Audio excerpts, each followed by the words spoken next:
Welcome back in. Time for Fire Field Vision, powered by NovaCare. Fred Hubner, Paul Tenorio, Frank Lopez. This week, the Chicago Fire with their final regular season home game at Toyota Park. And guys, we talked a couple weeks ago. You said, listen, you got D.C., you got Philadelphia, teams that you can't overlook. The Fire went to Philadelphia. I'm not saying they overlooked them, but Philadelphia put one on them. A little payback coming up this week as they get ready for the playoffs. Yeah, Paul, I mean, listen, we talked about, especially Philadelphia at home is a different team, you know, and it was all about, they played a little bit different tactically. You know, they brought in Creval in there behind Medunjanin and Bedoya, which I think helped. They got that early goal. I think they changed things a little bit. But I think there's still a lot to play for, you know. I mean, I think there's still an opportunity to move up the ladder. You know, third, second place is still there. You want to continue to play well heading into the postseason.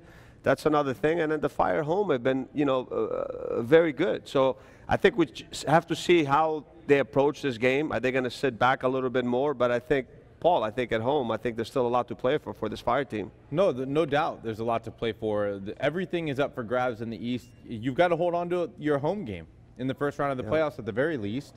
But as long as NYCFC is within grasp in that number 2 position and a bye, you've got to play for the win. You've got to play like this is the playoffs.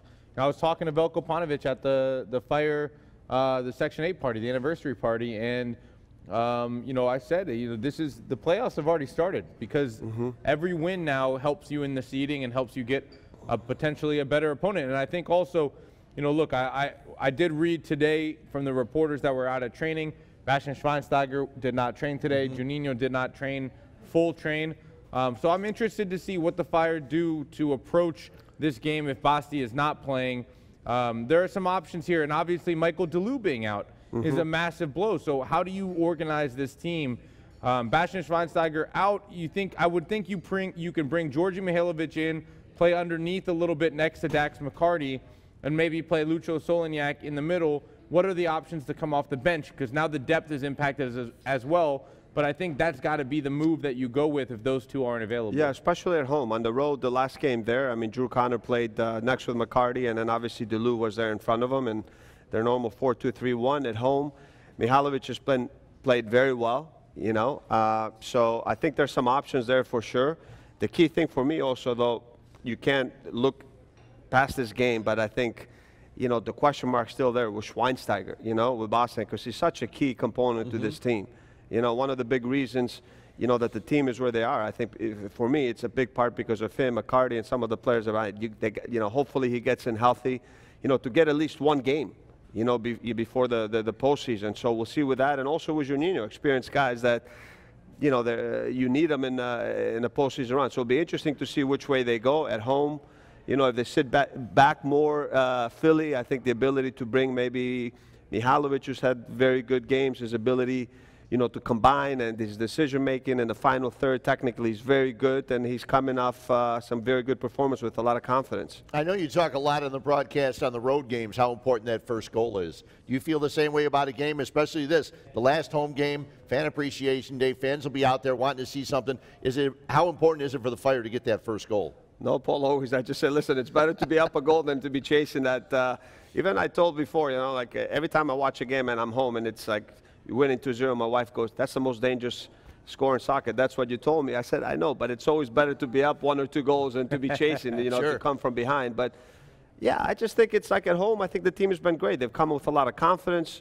You know, I think they pressed higher up the field from the beginning. They've brought a lot of energy. They've been good with the ball. They've dictated the game, and they've been very good because decision-making, Paul's been good. Sometimes, you know what, they've changed things up. I think their movement's been very good. They attack to the middle. They get it out wide when it's on. The decision-making's been good. Their movement's been very good. And they have a lot of confidence being at home. This is a game where I think the contributions of Brandon Vincent, Matt Polster play a big role. Philadelphia's biggest weakness for the last couple years has been their back line.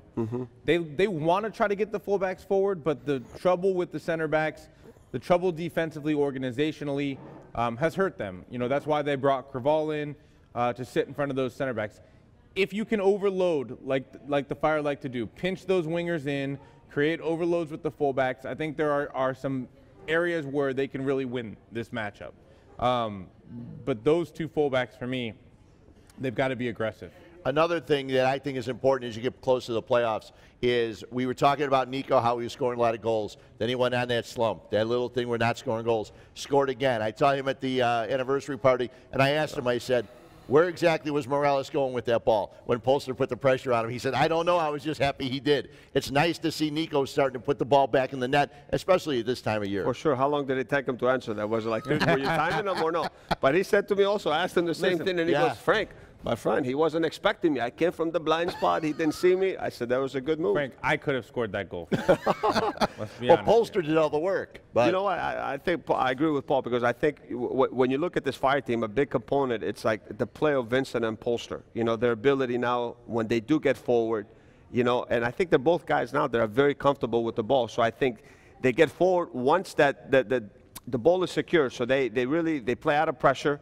And then now they have the ability to control the game with the players that they do, and then they get forward in the right moment in movement, and then their ability in the final third to provide service, to combine, to link up has been very good. And yeah, and I give a lot of credit to Polster on that one, because he put all the pressure, and then Nico came from the blind spot and scored. Yeah, and that's what guys who like that Nico are supposed to do.